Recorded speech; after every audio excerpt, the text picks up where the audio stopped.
Hello and welcome to the Driver Hire podcast. My name's Tony from Driver Hire Croydon and Sutton. Hello, I'm Gary from Driver Hire in Colchester. We represent two of Driver Hire Nationwide's network of over 100 offices.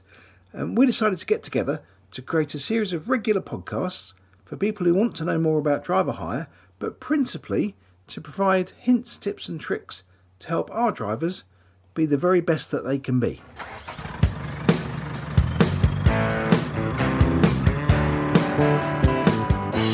Hi Gary, how are you doing? Very well, Tony. Hope things are well with you. Yeah, all good. Long time since our last recording. How's things up in Colchester? Well, we've had a bit of bad weather and we've had lots of snow, which is unusual around this area. We don't have so much snow. But I actually had the benefit of sitting in my car and listening to our podcast from winter driving. I needed to listen to it when I waited for my car to defrost. And I need to remind myself what I need to do in this bad weather. I'm not used to it. So you sat there listening to yourself telling you what to do? Well, it was mainly you telling me what to do. And I did realise I'm glad I don't live on a hill and I could slide into my kitchen in the snow, just to remind people, Tony. Yes, yeah. So, yes, for anybody that hasn't listened to the Winter Driving podcast and you want to hear a story of Tony driving his own Land Rover into the kitchen, then do feel free to go and have a listen to that. Yes.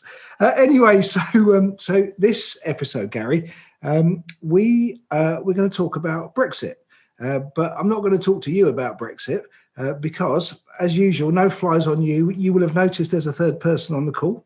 And that third person is Tom Cornwell, who is one of the Road Haulage Association, or RHA's, area managers. Tom, welcome to the podcast. Morning, Tony. Thanks for having me. Oh, you're very welcome indeed. So it's a slight sort of diversion from our normal fare, I suppose. And Brexit is probably the one thing we would have been talking about had it not been for coronavirus.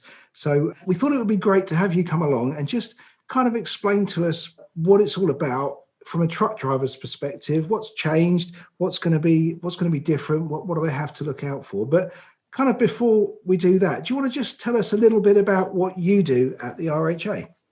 So yeah, as you said in your great intro there, I'm an area manager at the RHA. Primarily, my role is to support members and indeed the wider industry actually to overcome the challenges that it faces. And as you again said in your great intro there, Brexit is currently one of them. Well, I mean, I suppose it's pretty much all this country talked about for the last 4 years, and it was all kind of theoretical. And this certainly isn't a conversation about the merits of Brexit. This is a conversation about, for drivers, for the listeners of this podcast, life will have been a bit different since the turn of the year. So could you kind of talk us through some of the things that are different for drivers and operators today compared to last year?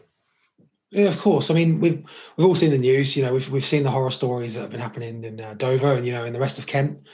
And primarily, I would say one of the biggest changes is the documentation changes. So the fact we're no longer a member of the European Union, there are new documents that are needed, and there are new documents that drivers need to carry. One of the most common issues that we are seeing is that maybe operators are aware, but that knowledge hasn't always been passed on to drivers. And of course, it is the drivers, that are the ones that are taking the vehicle, and they're the ones that need to have that same knowledge that the operators have. Tom, surely goods have been travelling with paperwork in the past. So we all know what's coming in and out. I know it's been free borders, but they've always carried what's on those goods. Am I correct in saying that? Yeah, you would be correct. And I have to say that obviously prior to the UK's membership of the EU, a lot of these documents were needed at that point. But the issue we have is the fact that a lot of the current workforce don't necessarily remember those times. So for a lot of drivers that are going backwards and forwards, they've only known the UK being a member of the EU, and they're the people that won't necessarily remember those times and therefore won't know what's needed. So yeah, you are right, but of course there's additional documents now for the fact that we're not in the EU. So Tom, you over me have the benefit of youth by by a decade or two. And I actually was an international truck driver back in the early 90s. So paid for stuff in French francs and carried all sorts of bits of paper, which would be permits. We had customs documentation. We had green cards. Has all of this stuff come back? Yeah, the majority of it has. Yeah, and you've got additional stuff like your safety and security declarations. They've certainly tightened up those rules on that as well. And looking through, I've seen a few things that certainly didn't exist back in the day. I'm seeing things like Kent access permits. What's a Kent access permit? Okay, so now you are unraveling a subject there. I think we could probably do a podcast on our own on that subject. So one common misconception, which I think is worth pointing out, is that you don't need a Kent access permit if you are just delivering domestically in Kent. You only need it if you're going to be delivering onto the continent, via the tunnel or via the ferry, and you're going through Kent to go into Europe, and you need to apply for that before you actually start the journey. Question, Tom. Where I'm located, I've got Harwich and Felixstowe ports here. We don't have a Suffolk or Essex permit. Why is there a Kent permit compared to the other two? That is a very good question, Gary, actually, and one that I cannot with 100% certainty say I know the answer to. But what I will say is that it's obviously viewed that the majority of the goods that are going for the continent go through Dover and indeed Kent, and I think that's obviously why it started at that point, really. And what's the purpose of it? Surely, if you're going to go and pick up a train or ferry in Kent, you're going to have to go through Kent. So what's the purpose of the access permit into Kent? I think it's just another, should we say, shield, if you like, about making sure that people have got the right documents before they start the journey. And try. I think the idea really is to try and cut down some of the waiting time. So rather than just having lots of lorries turning up to Kent ready, or as the case may be, not ready to go, the idea is they've got the permit, they've got the documents in place, and that hopefully will shorten the waiting time within Kent when they get there. When you say Kent, I'm assuming the waiting time is at the port where there isn't actually much parking space or room to manoeuvre when we get there. That's the sort of primary problem. But obviously, as more and more vehicles start stacking up, it has knock-on effect for the rest of the county. Residents and local traffic as well. And that's, I think, kind of the idea behind it, to try and stop those issues building up. Kind of nip it in the bud, really, essentially, before they start. So I was reading a lot in the news prior to the actual Brexit day that there was fears about miles and miles and miles of queues of trucks through Kent, just stuck, Operation Stack on the M20. So has this Kent access permit stopped that happening, or have those queues happened? I think we obviously saw the queues. I'm sure we all saw on the news during the early days, particularly sort of end of December, beginning of January. Over the Christmas period, we all saw the drivers, spending Christmas in their cabs, and that was obviously not nice to see. So I think there were some early teething problems, and I think some of those are still ongoing, of course. But I think we are seeing a bit of an improvement, as we go forward, as people get used to the requirements. But I think what's worth mentioning is that there are also other sites now that act as kind of border documentation preparation facilities. So there's one at the Northfield Airfield, and there's another one in Kent, and there's several dotted around where drivers can go to make sure the documents are as they should be prior to actually starting their journey through Kent. So I think that's probably one of the biggest things that actually helped and contributed to it, should we say, improving. But I use the word improvement loosely, should we say. Yeah, I noticed we're in am I right in saying a 6-month transition period where the full controls aren't being implemented yet? Is that right? On one side, they're not. So basically, what we've said is that the UK side is going to move to full controls from July, but the EU side has been full controls from 1st of January. So we're moving in a kind of timeline where it starts with some documentation 1st of January, as we all know. Then agri products are coming in April, 1st of April, where cyto and cytosanitary declarations are going to be needed. And then July, then it moves to full border control. So we're doing it in a kind of staged process. But on the other side, it doesn't have that same staging. It must be a nightmare for the hauliers, or more importantly, the clients putting the goods on the vehicles to know what the standards are. Exactly, yeah. And it's something where there's there needs to be a real, should we say, awareness piece on it, because obviously the more people that are unaware of what's going on, they're not necessarily going to do it right, and that's going to cause a problem further down the line. It's important that people are aware, but also, like for the purpose of this podcast, is that drivers are aware as well as the operators. But just to give you a bit of an information on the actual timeline. So from the 1st of January, all GB exports will need customs declarations and safety and security declarations. The imports of all controlled goods will also require customs declarations and safety and security declarations. And all GB imports will need EU export declarations. So that was as of January. You then go into 1st of April, as I said a bit earlier, agri products will become subject to new border inspections. And then 1st of July, it'll be the full new border and customs regulations come into force for both directions. There's lots to this. I've done a little bit of research dealing with clients in Harwich, and they're talking about the delays of their trailers coming in unaccompanied before they move off, and vice versa when they're picking goods coming back. So from your point of view, I don't want to influence what you've got to say here, because I know what my clients are saying. What are you finding across the country? Are the delays being caused by? I think, to be honest, the delays are for a number of reasons, to be quite honest with you. I think there's really too many to mention, but it could be any one of a number of reasons. They could not have, like we talked about earlier, the Kent access permit. They could not have filled out the correct documentation properly. There's several reasons why there are delays, and any one of those could actually contribute to there being a delay.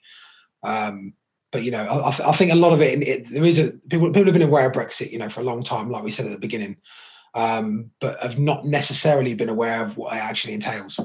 And because it entails so much, you only have to fall short on one of those areas for the whole thing to fall down. I mean, one of the delays I've been aware of is where the trailer would come across on the ferry overnight. It would come into the docks. It'd be sitting there. They would normally, the haulier would go in, collect the trailer. This is pre the 1st of January. Go and deliver the goods, get a collection, and come back. They can't get clearance on that trailer, and they can't actually pre-plan at the moment.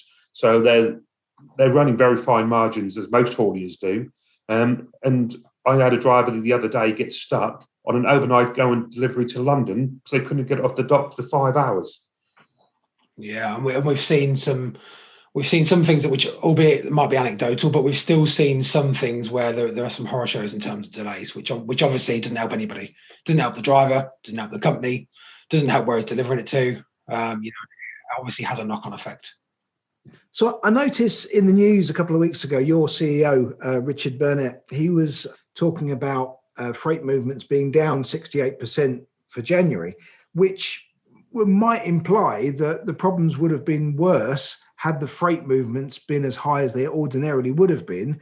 So I don't know if those movements are down because of COVID, or they're down because of Brexit, or just a combination of the two.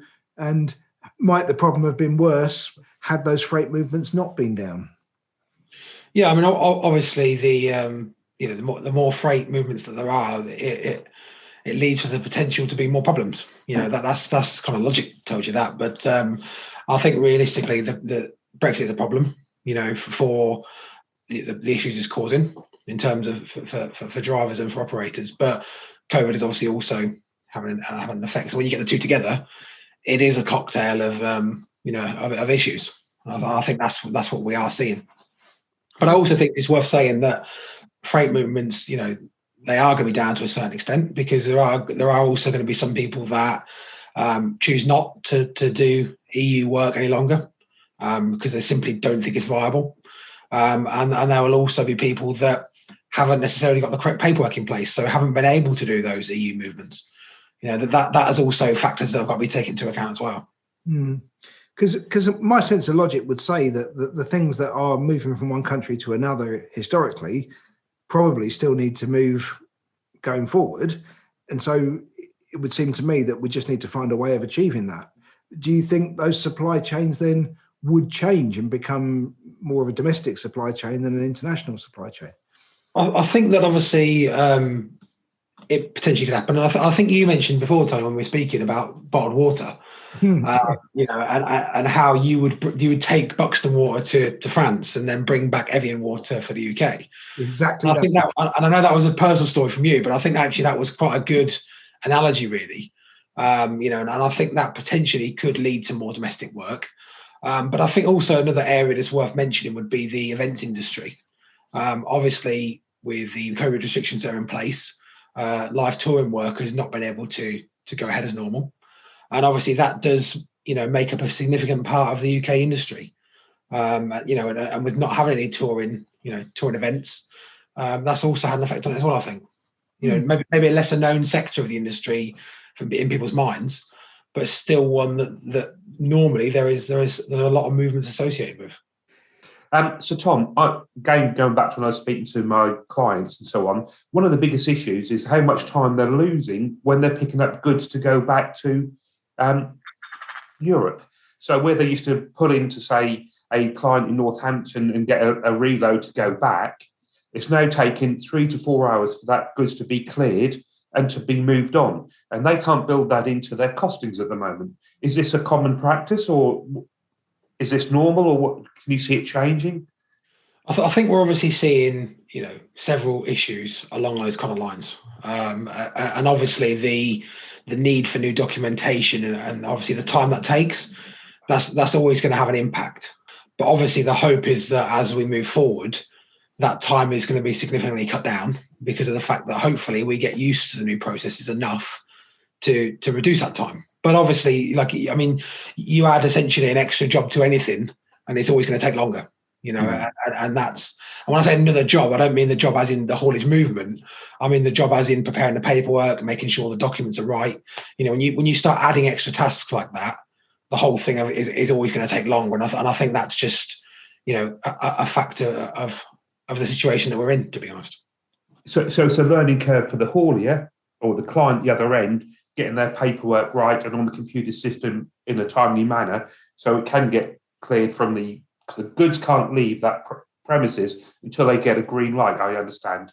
Exactly, yeah. And I think that's where, again, hopefully it will improve as we go along. But I think, you know, we're only sort of, should we say, not even two full months through yet. And although people have been known as coming in for a long time, which we have, they haven't necessarily. There's a difference between knowing it's coming in and knowing how to deal with it. And I think that's the vital difference that we're seeing. People haven't necessarily known how to deal with it, or even when they'll have to deal with it, until relatively recently. And I think that is now having a knock-on effect as to what we're seeing happening. So, Tom, we've talked about kind of some of the problems, some of them may be teething problems, some of them may just be kind of infrastructure problems that need to be resolved. But looking forward now, there's going to be some positives for us. And I know from talking to a lot of drivers over the last few years, some of the things that they're perhaps talking about being better for the future. What in your view are the things that could be positives coming down the line? Well, I think I'm always loath to use the words positives or negatives, to be honest. But the word I'd probably use would be opportunities. So I think, like with anything, you know, when anything changes, certainly as big a change as something like Brexit, naturally there are going to be opportunities in areas, and I think that there's several ones that we could talk about. But I certainly think there's several things like driver CPC, for example, where although we have stated the intention to carry on with driver CPC, and I think that's well documented, I think we could obviously look to try and maybe improve it, you know, for the better. Yeah, I think there was a lot of chatter. So the way CPC was introduced, we had this sort of natural 5-year windows, and the last one being September 2019.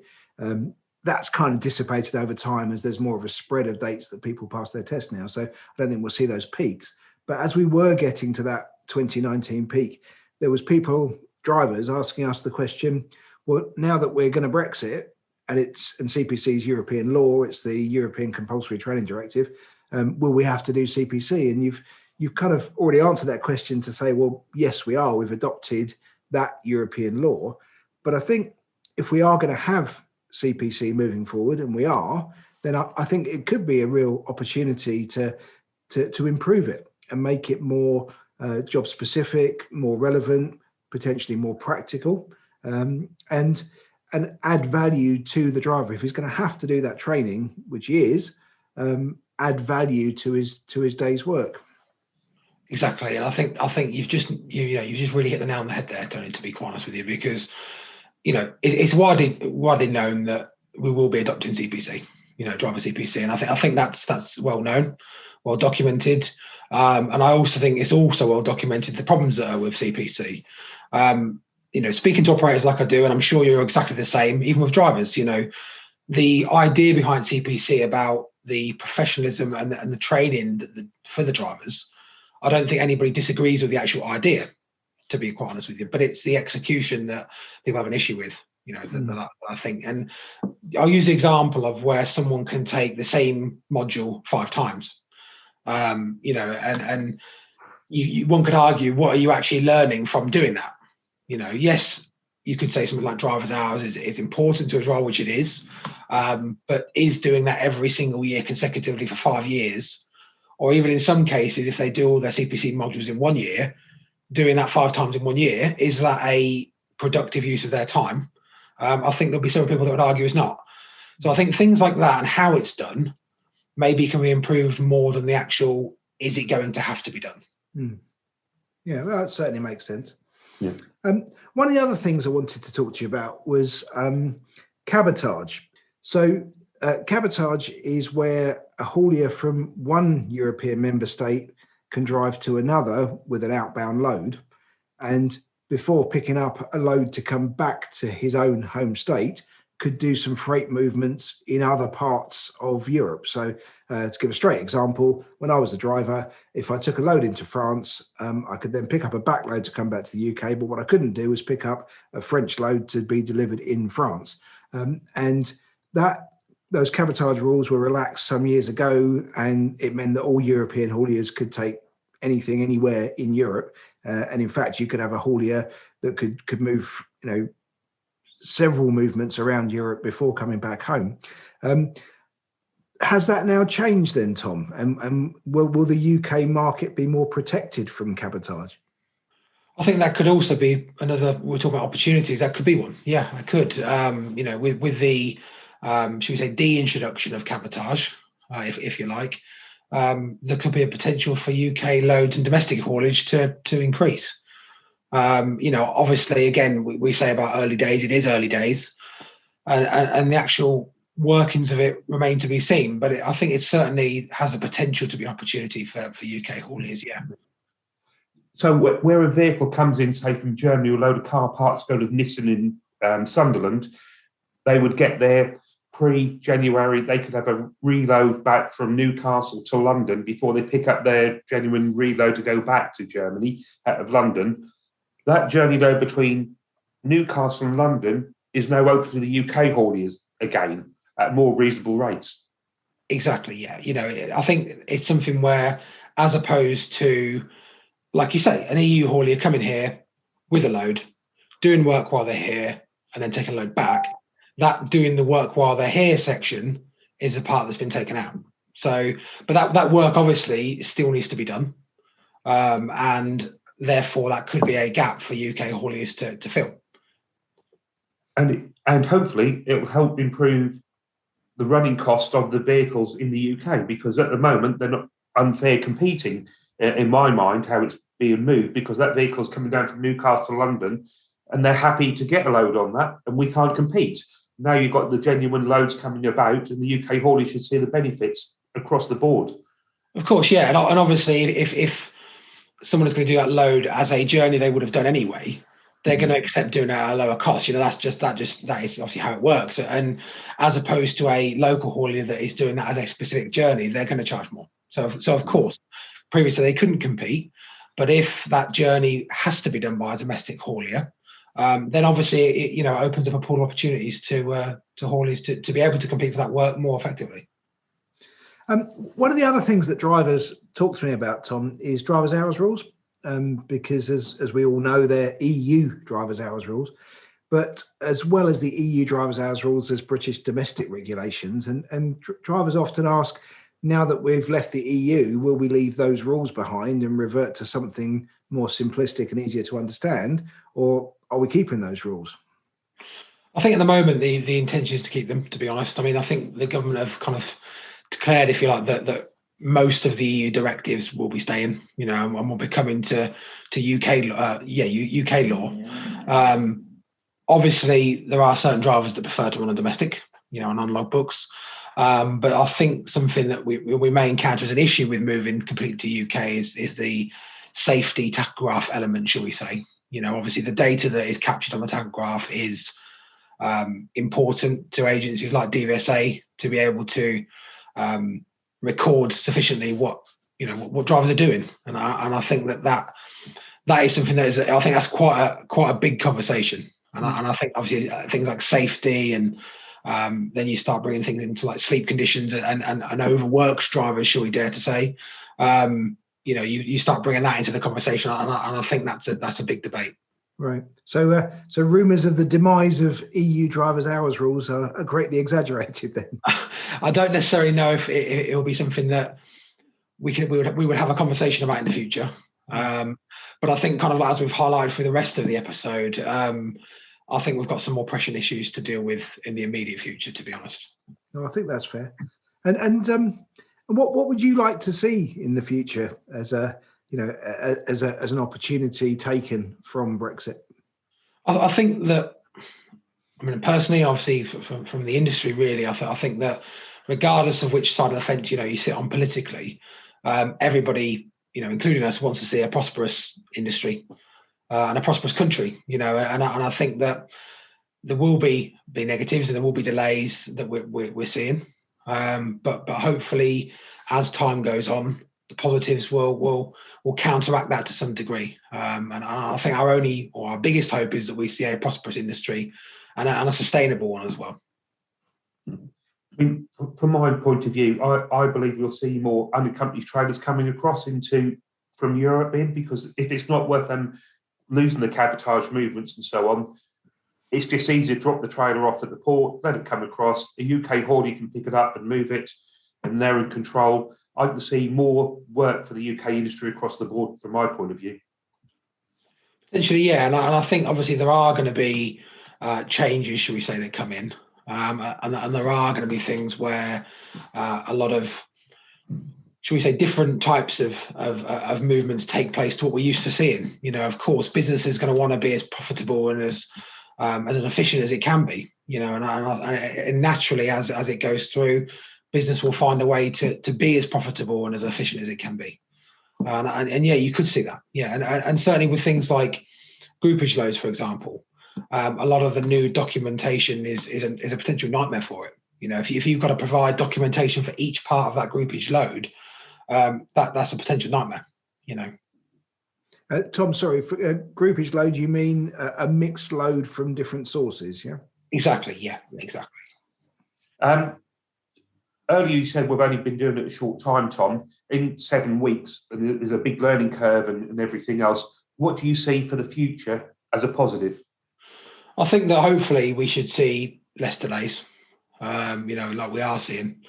But I think obviously we've got to wait. We've got to wait and see. Like what we have said sort of a few times throughout the episode. Really, it is early days, and I think maybe if we did a mirror of this podcast in a few months' time, maybe I think we'd maybe see a different picture potentially. And I think that I can't go too positive. I will say as much as to disappoint you, but what I can say is that as we get used to the new procedures, hopefully that will have a positive effect on things like delays and on companies being used to the procedures. Well, I'll tell you what, Tom, you almost offered a follow-up in time to come. So perhaps in 6 or 12 months, we should perhaps revisit this and see how the landscape's changed at that point. What do you think? Absolutely, yeah. I think it's an ever-moving picture. And I think that picture certainly needs drawing more than once. Okay, well, that's been brilliant. Thank you so much for coming along, Tom. Like I say, this would have been the biggest story of the year so far had it not been for COVID, but it's clearly something very important to talk about. So thank you so much for coming along and sharing with us. That's been great. Thank you. No, it's been a pleasure, gentlemen. Thank you ever so much for having me. So thank you very much for listening. If you have enjoyed it, please do rate, review and subscribe. And we'll look forward to seeing you next time. Bye for now. Bye-bye, everyone. Thank you.